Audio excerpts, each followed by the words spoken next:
with a chant. Usually, prior to Dharma talks, it's customary to offer a little chant before we begin. So you can just kind of hear along with it.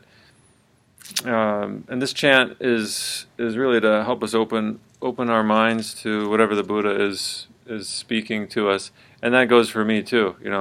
Just because I'm giving the talk doesn't mean I'm fully enlightened Buddha. I'm definitely not. But it's to kind of prepare our minds and hearts for the receiving the Buddha's words, whatever they may be. And again, it may not just it's not what comes just out of my mouth, but it's not set in stone. Right, and oftentimes what others share too is coming straight from the Buddha. So. The unsurpassed, profound, and wondrous Dharma is rarely met with even in 100,000 million kalpas. Now I can see and hear it, accept and maintain it. May we unfold the meaning of the Tathagata's truth. All right. So this particular talk is about a koan titled "The Old Woman's Enlightenment." It's from a book called "The Hidden Lamp," a book of female teachers' enlightenment stories. Okay. And this particular one comes from Japan and is dated the 18th century. Is there an English translation? I'm going to give it to you. Oh. Yeah, I only have an English translation. Okay. Yeah. First, I want to say that I owe my practice and my life to an old woman. Yeah. If it wasn't for my teacher, I wouldn't be sitting here today, for sure. And one of the marks of her that I can share is that she had fire in her eyes. Passion. And yes, absolute passion, and real clarity. So when she taught, I felt a sense of clarity in what I needed to do and how I needed to do it. That was my teacher at her very best, at her optimum. And to keep in mind that all teachers are human beings, but at her best, that's what I really deeply respect her for that. Yeah. She's still around? She is. She lives in central Pennsylvania. She's about 90. Down here? Ever visit down here? Yes, she's been a couple of times. Yeah, I'll have to invite her back again. Yeah. How old? I can't. Yeah, she's going to be 80. I'm sorry, she's going to be 80 this year. Wow. Yeah, or she is 80. Anyways.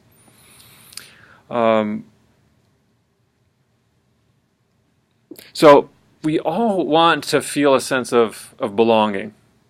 We all want to feel. I think we all want to feel a sense of belonging. We want to feel that we're part of something. And I think this is a universal longing for all human beings. We want to feel a sense of being a part of something. And regardless, all religions bring us to this place of sense of finding our place or knowing what our place is. And Buddhism in that sense is no different from any other religion. Is it considered a religion? So I was reading that Yes. It's actually a philosophy. Both. It's both. Okay. Yeah. But the truth is, we often don't feel like we belong. If we're totally honest, we often feel like we're out of place. Or where we are is not where we should be. There's something else where we should be, or what we should be doing is something other than what we are doing in this moment. And that's kind of where a lot of us find ourselves in any given moment, myself included there. So take a moment just to think about how often throughout your day you may feel disconnected from your life, anxious, or wondering why you're here. And just kind of think about that to yourself, like how often through your life do you feel, and maybe even to kind of get a sense of when that is during the day, if there's patterns in your own day, in your daily life where you feel like, and it might be all the time, it could be all the time, or maybe certain times of day that are worse than others, or certain times of the week or month. Just take a moment just to think about that.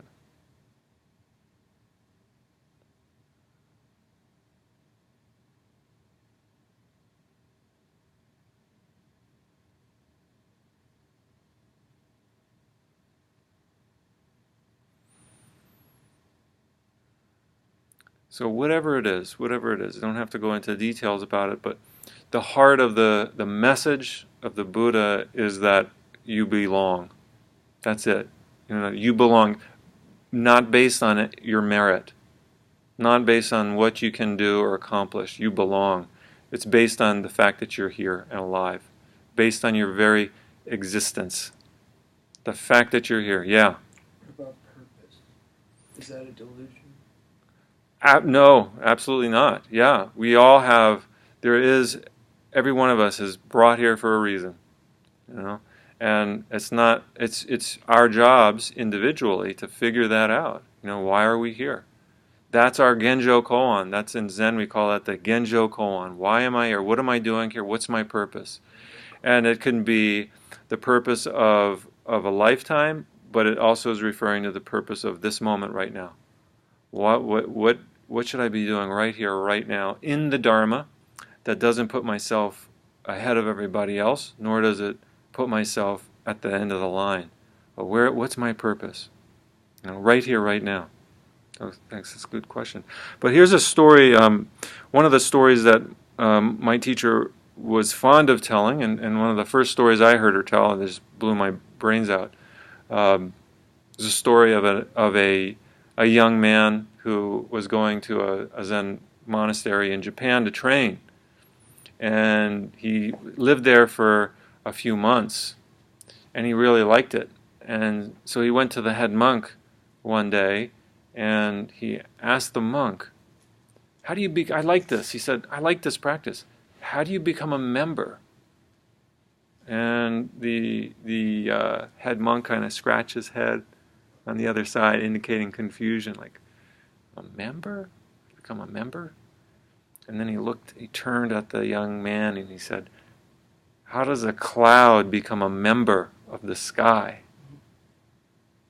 Again, kind of bringing us back to that, the very fact that you're here, you're already a member. You're a member of the universe. And forget about this, oh, I've got to become a Buddhist. That's not what our practice is about. I mean, you could do that if you wanted. There's formal ways to do that. But we start out already knowing we belong.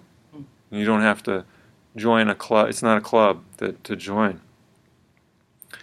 And here's another way to think of this, that you're not standing on the earth. You are the earth standing up on two legs. You're not standing on the earth. You are the earth standing up on two legs. You don't drink water. You are water that thinks. You don't see the sun. The sun is seeing itself.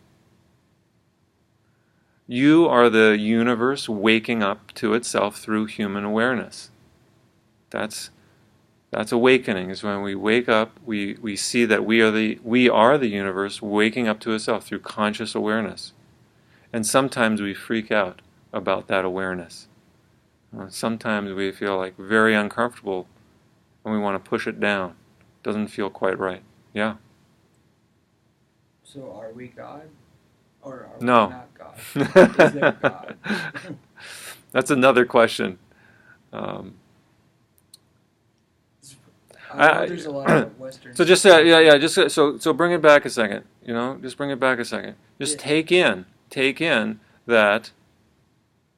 What we're doing is we're we're shifting from small. What we talk about in Buddhism is shifting from small self. Small self is ego-centered. I don't mean egotistical. I mean, it can include that. But ego-centered means thinking that this small self is who I am. Shifting out of that awareness to shifting into the awareness of it's the whole universe that is alive through me. That's the big self. And the way that we talk about that in Zen, and there's a koan about that too, to study the way is to study the self. To study the self is to forget the self. To forget the self is to be one with the myriad things. To be one with the myriad things is to realize no separation between self and other. So that's our goal. Is ego death. Was that? Ego death. Yes, and we never get out of ego either. So it's not like you're gonna reset your ego. Yeah, maybe that's the way to think about it. All right, so here's a story about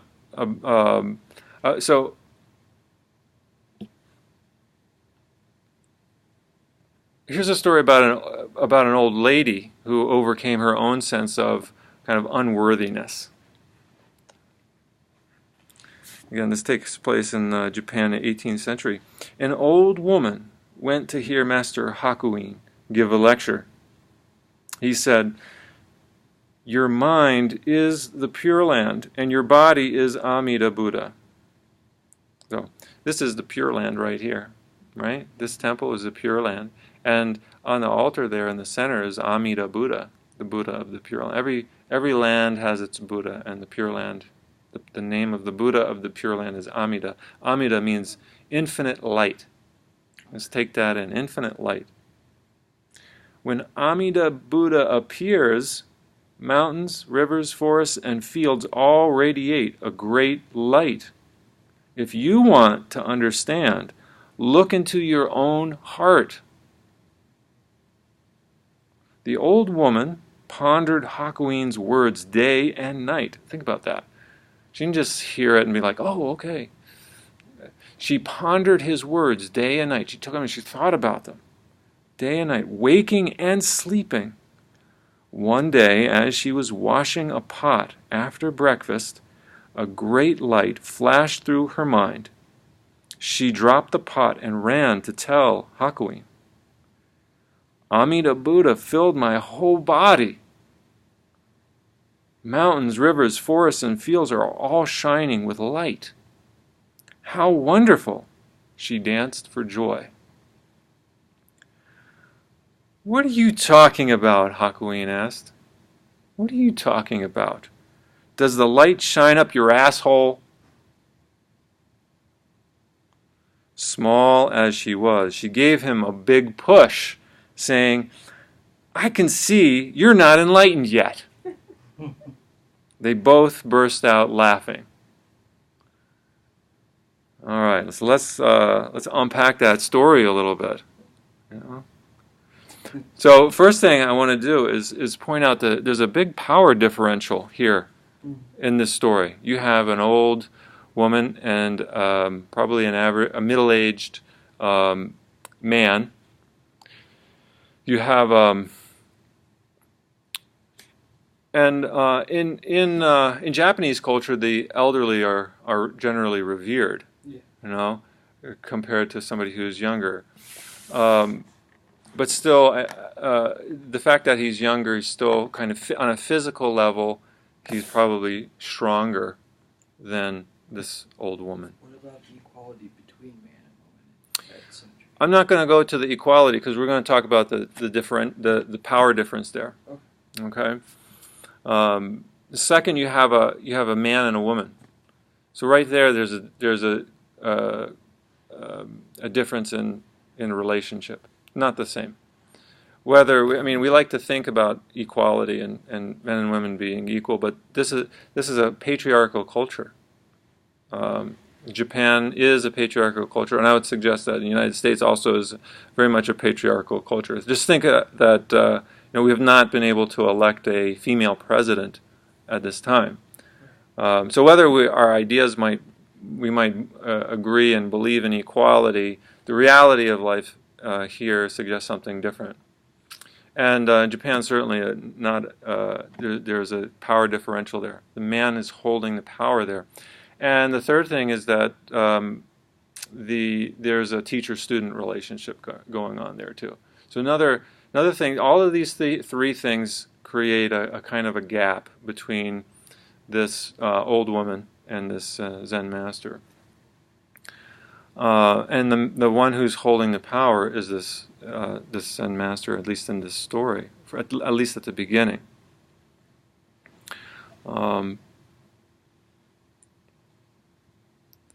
And what makes this story interesting is this old woman's enlightenment is verified by the fact that she reclaims her power back. She claims her power back from this man. And did you see that happen in the story? And on a couple of occasions. One is that she forcibly shoves the Zen master. That's taking her power back. She wasn't going to be pushed over by this man. She pushes him. She questions his authority. She says, "You're not enlightened yet." Number two. And so she's standing strong there based on those two things. She's standing strong in her own power. There's a recognition of that differential, and she wouldn't have, if they were really equal, she wouldn't have done any of that stuff. But the way she moved into claiming her power was through shoving him and through questioning his own authority. I thought that, right there. And I think we can see examples of this happening in our own culture today, too. Yeah, you see some? Oh, yeah. Where? With our political area. Yeah? Pelosi and Warren pushing against Trump. Uh-huh. Oh, right, yeah. Yeah, that's good examples. Yeah. Bernie and Warren are teaming up and fighting off all the other people. Yeah. It's interesting. Yeah. Any others? Examples? Those are good ones. Yeah. I want to bring up just an example in the Me Too movement. Oh yeah, the Me Too. Right? I mean, this is something that's happened a lot. Bill Cosby. Right, yeah. I mean, so I find just in my life now in a managerial position, being able to be very laid back much of the time, but when there's there are moments where I have to well up and be more decisive or powerful, as it were, and to receive acknowledgement, I suppose. And it is so interesting how doing that, just very seldom, but every now and again, just doing something like, oh, that's right. That's how it should be. Yeah, and I'm guessing that you get pushback also from some people in your organization that maybe don't want to receive that. Not much. Not much? Oh, good. Oh, that's great. That's good to hear. To be honest, back in the past, I grew up in that Christian family where the women are below the men. So I always viewed woman as just an object. Attraction was the only thing that mattered. It took a long time to get me out of that mindset. To realize that we're all on equal ground. That what really matters is your insides and your emotions. Right. Well, easier said than done, too. Definitely. Right? There's still so many people out there that are stuck in that right. mindset. Yeah. That women are below. Right. Yeah. So, I didn't really follow the Monica Lewinsky story when it first came out. It was like 20 years ago, right? Did you all follow that when that first came out? Sort of, yeah. I mean, you just know like a little bit. What's that? I would have been 6-year-old. You would have been 6, yeah. I remember I was like maybe 20 or something. but I wasn't so interested in it. I didn't think about it very much at that time, but I knew what happened. Was she the Bill Clinton? Yeah, the affair that Bill Clinton had that he lied about, and then was Impeached. later. Yeah, I was in my own thing at that time, so I wasn't really following it closely. But I saw a TED talk that she gave not too long ago, recently, and I was really quite impressed by how much she had grown and matured and be able to come out of that. I mean, here's this woman who, as she says in her TED talk, she was one of the first to experience cyberbullying. You know, prior to that, your life couldn't be broadcast on the internet, and now at this time it was like 2002, I think, was around that time, Yeah. and or maybe 1998, maybe I can't remember exactly the dates, but basically her whole life was broadcast to the entire world, and people indiscriminately bullied her in various ways through words and all that stuff online, and she shares how much shame she had around the whole incident, and thoughts of suicide. And how her parents were very supportive of her during this time.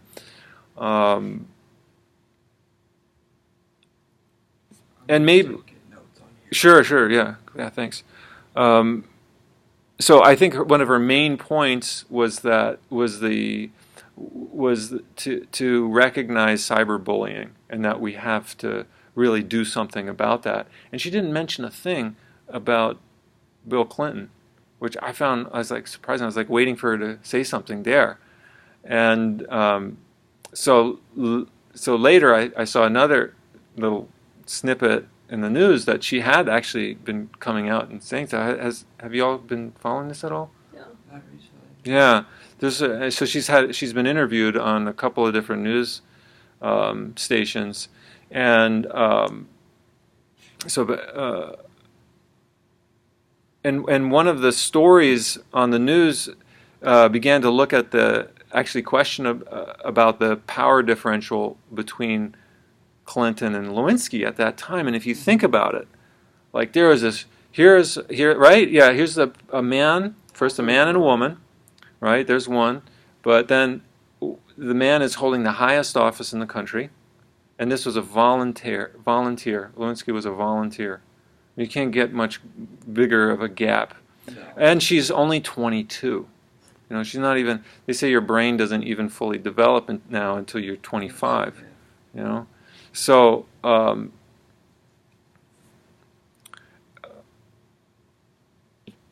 and I was further moved to hear Lewinsky speak boldly about how she felt Clinton should offer her an apology personally. Do you know that he's never actually offered her an apology? I believe it. Yeah, he's gone public with an apology. And one of the newscasters actually interviewed Clinton not too long ago, asking him, do you feel like you owe Lewinsky a personal apology? You haven't, and he said no. He didn't believe that he did. And I was just like, whoa. And then Hillary Clinton was asked the same question. And Bill was saying that he didn't feel he owed her an apology because he already offered the whole world an apology. But he didn't give her personally an apology. He didn't feel that he needed to do that. That I find really, this is getting at the heart of our culture, and the problem that we're seeing that the Me Too movement is bringing forward. This not just this gap, but this discrimination against women. Just think about how much Abuse of power. Just to say sorry. Right? Yeah. That's like pointing to what I see. Maybe you see something different, but I see a huge abuse of power here, Yes. and an unawareness of the power that somebody is holding. What was that word? The full light awakening. he had a pronunciation for it. Not sure. Enlightenment? It wasn't enlightenment. It was like clear light, full light. Don't know. Again, I'll figure it out. Okay, all right. We'll come back to that. So what did Hillary say? So Hillary, Hillary, she didn't believe there was an abuse of power at play. That's what she said. She didn't believe there was abuse of power at play. I've always wondered, like, what was her reaction when this all was going down? You know, she did a really good job of capping it and like seeming like it's all okay and everything's all right. They have their own like Mr. Stiz and Mr. I don't think they're really care for each other. It's the business. So here's what Lewinsky wrote.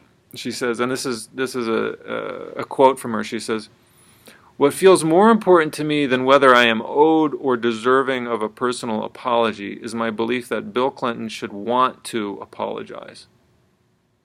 That's a powerful statement coming from somebody who was really beaten down low. That she's not looking for the apology for herself, but that Clinton should feel that he should want to apologize. She says, "I'm less disappointed by him and more disappointed for him. He would be a better man for it, and we in turn a better society." Yeah. It's very wise. Isn't it? It's very.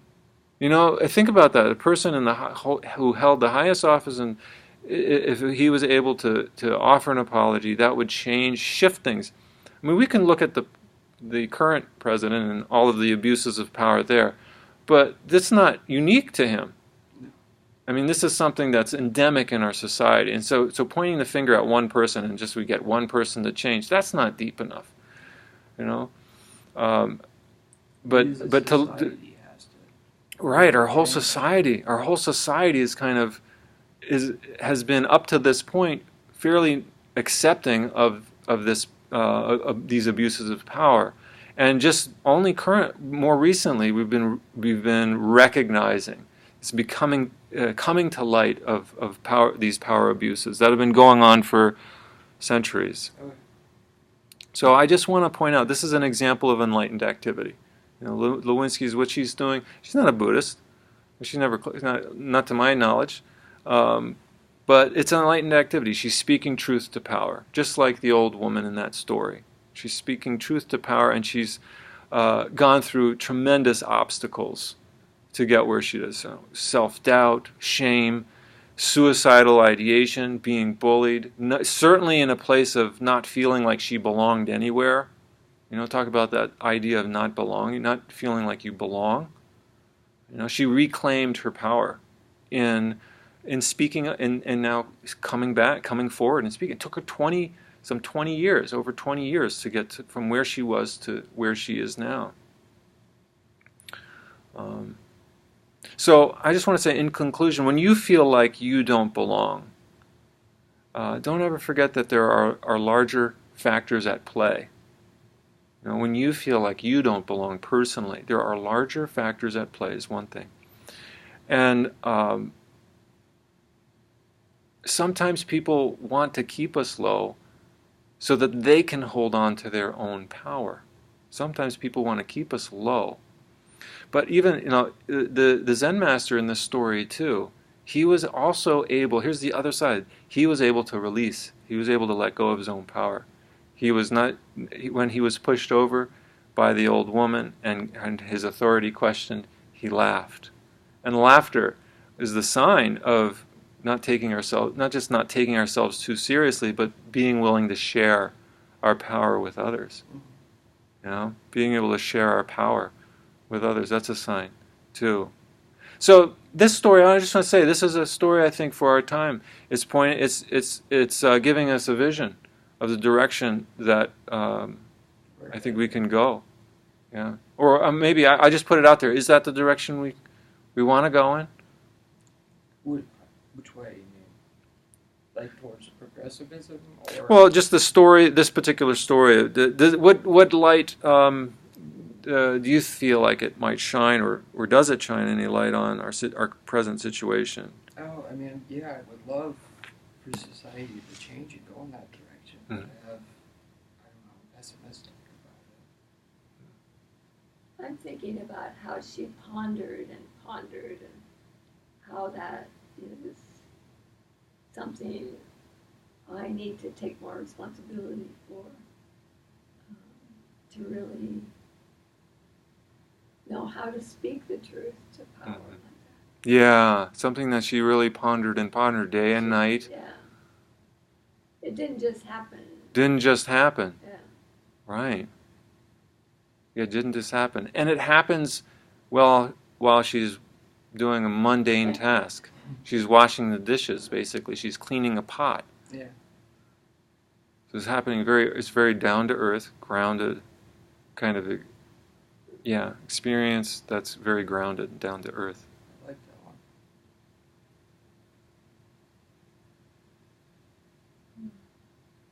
I had a lesson at work. I was accustomed to, just saying my truth and then letting it be. And I had a project that I was working on, and the concept for the project didn't make a lot of sense to me. I thought, this is going to cause some upheaval, and I said that, and I was like, no, everybody's going to love this. And I was like, okay, the powers that be said that. So I was like, okay, I've said my thing, and they are wiser than me and make better decisions, and so move forward. And of course, the particular project was a horrible failure.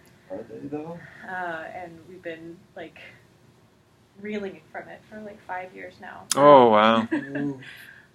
Just in that particular one little area, but it really taught me that was such a fiasco, and I had a responability. They had a responsibility to listen better, but I had a responsibility to speak up more. And since then, I have really claimed that as part of my responsibility.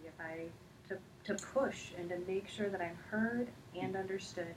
If I'm heard and understood, and I really feel that, and they still, say, oh no, we really don't think, and they can explain why, then let it go.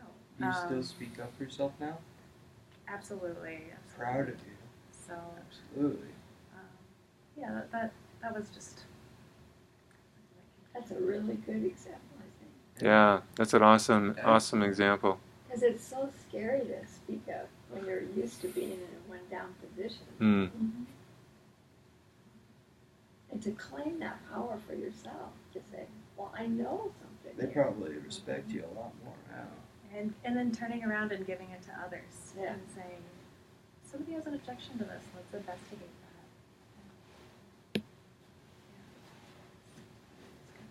Yeah, I want to just resonate with what you just said there, Nikki, about how difficult it is to actually speak up when we're in that lower position. That is really, really hard to do. It takes tremendous courage. Yeah. Daiki, you wanted to share something? Yeah, you're on mute.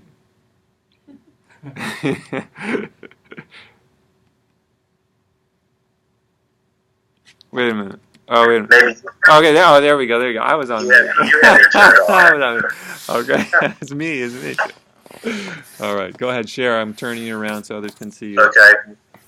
Well, she had her own enlightenment or inspiration experience, and then went in and shared it with the Zen master, and it wasn't what he would have classified as an enlightenment experience or an inspirational experience.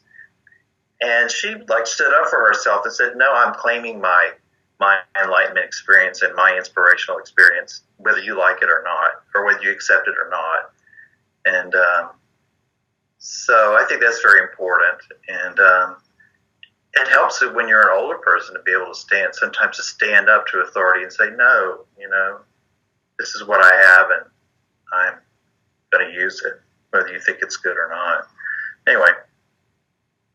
That's what I had. Awesome. Thank you. All right. Yeah. So, a question we could ask ourselves here is, what do you need to do? What do I need to do to reclaim my power, or if reclaiming power isn't the issue, maybe what do I need to do to stop hoarding it? You know, we can be in either position. We can sometimes find ourselves in the upper position, sometimes in the lower position, and so just kind of keeping those questions in mind. What can we do to share our power if we're hoarding it, and what do we need to do to reclaim it?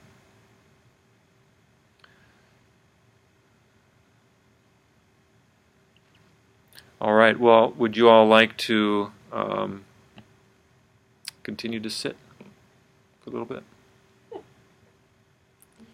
love nothing more. All right. Let's do it. I'm going to sit. What was your ending question? To reclaim how we can. So yeah, ending question is, what do we need to do to reclaim our power when it's been taken from us?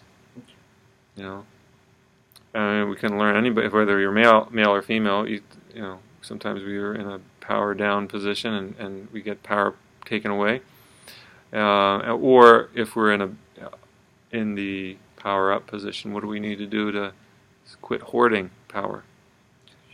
A respected member of my team is male, and I noticed years ago he started actively pointing out when women were getting talked over in our meetings. Oh. Great guy. It's like, oh, no, she was still speaking. I want to hear what the rest of what she has to say without putting anyone else down, but just saying, as the person with power, a person of power in the room, I'm saying, I want to hear this person continue to speak. Mm-hmm. And I think there was a big shift around that. Wow. Great example. Good person. I just heard Carolyn Miss, however you say it. Do you know Carolyn Miss? Or, Tell me about her. well, she's a medical intuitive. She has been a medical intuitive, and she's kind of a wild thinker. And I just heard a presentation that she did talking about how power is really the core of what we're looking at claiming today. Just the power. I can't remember all that she said, but that was the word she used. And I'm just interested that here it comes up again for me. There's a lot of life in power, I think. Yeah. I feel like power's been abused too much over from today to centuries ago. I mean, we've never been able to retain power in a positive way, it seems like. Well, it's always been power over, I think, and not just power with. That's Yeah, power over versus power with.